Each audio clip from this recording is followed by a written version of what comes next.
Lancaster County and Lancaster City now, we call it the expected and the unexpected. And we hold up Lancaster City as the unexpected. Lancaster is well known for its agricultural industries. Most people don't know that the city of Lancaster is here. We're 4.5 square miles, the primary part of the city, so you can clearly walk anywhere from Penn Square. I think one of the major aspects of Lancaster County's planning and redevelopment is that we really focused on the adaptive reuse of existing buildings rather than the demolition of buildings. A lot of the tobacco warehouses in the city, rather than being demolished, have been repurposed.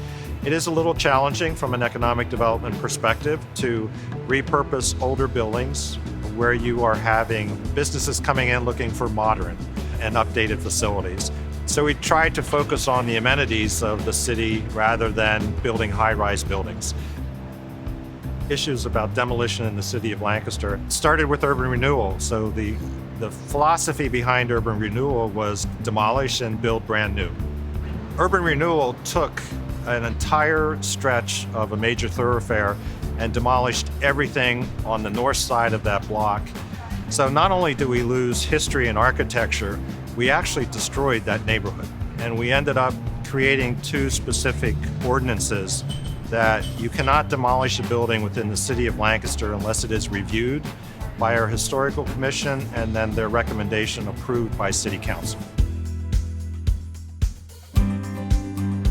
When we first found Excelsior, it was a diamond in the rough. It had been vacant for 40 years.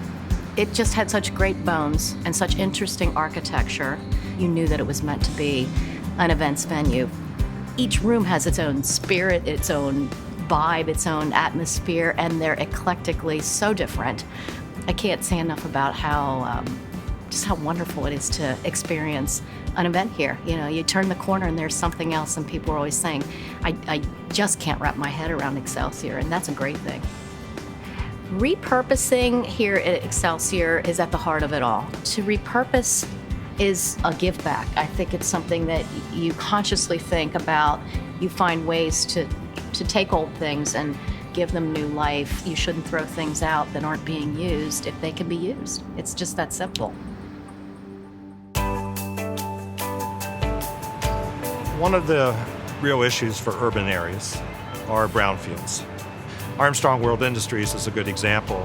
They had the largest flooring plant here in the city of Lancaster, but the majority of the old plant has been demolished and cleared as a brownfield site for potential reuse and redevelopment by Franklin and Marshall College. In the northwest part of the city, we had not only the Armstrong site, but the Norfolk Southern Rail Yard site, which has been relocated, which opened up a large area of a brownfields to be redeveloped. So in that area alone, it's the first time the city has actually had a total of almost 30 acres to consider redevelopment. A huge brownfield in the city that's called the Lancaster Scrapyards and the Posey Ironworks building. These are two properties in the southern end of our city. The Lancaster Scrapyards was just that, a scrapyard facility that grew over time. That and the Posey Ironworks took up almost an entire city block. That took a great deal of effort, both to clean up and get them ready for industrial reuse. The Stockyards is another brownfield site within the city. It was one of the largest stockyards on the East Coast. It was becoming dilapidated, blighted, a fire hazard, not just for the stockyards, but for the residential neighborhoods nearby. The Stockyards site, with 21 acres, has been repurposed as a new business park. It has 3 different businesses that are currently located there, all paying what I will call living wage jobs. I think the biggest benefit has been the ability to generate higher wage, higher tech positions within the city of Lancaster that our residents can still walk to. If we can develop more smaller businesses here, but on a higher tech level, and build some of those entrepreneurial businesses, even in that disadvantaged population, it's a huge benefit for us. Tech Central, we consider to be an economic development engine. We lift one individual and one family out of poverty at a time. In our 2 years of operations, we've seen people come in here with $8 an hour jobs walk out of here with a livable wage.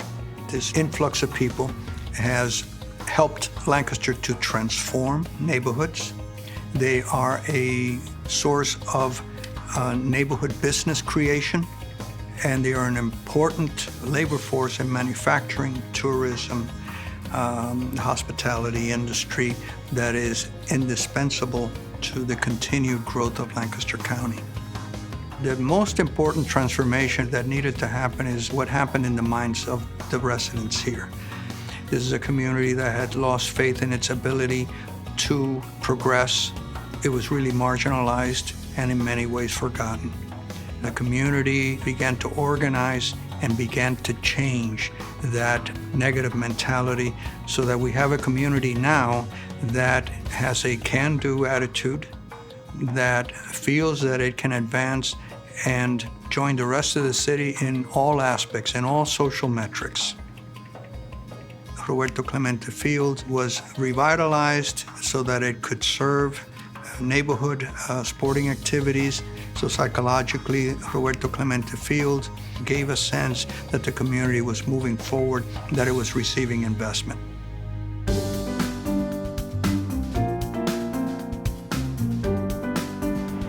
What is unique about Lancaster to many other cities is the level of involvement of the private sector in the health and well-being of the city of Lancaster. In 1998, it was the private sector that rose up with a few major leaders and put together a 15-year economic development plan for the city of Lancaster. So knowing that the private sector is what's driving the economic development planning here and its implementation provides that certainty to investors. If you look at the evolution of industry in the city of Lancaster, I think the benefit to us has been the recreation of small entrepreneurs. Lancaster is very easy to get to. It is chock full of wonderment and plenty of things for people to do. I think I would continue to see us, one, as a financial center, as a legal center for the county, a center of small retail, vitality in terms of nightlife and restaurants. But I think we'll be known and our success will be dependent on entrepreneurs. While we respect our Pennsylvania Dutch heritage, it is also appropriate in Lancaster to say bienvenidos a Lancaster, because we are a bilingual city. What I want people to remember about Lancaster is that they want to come back.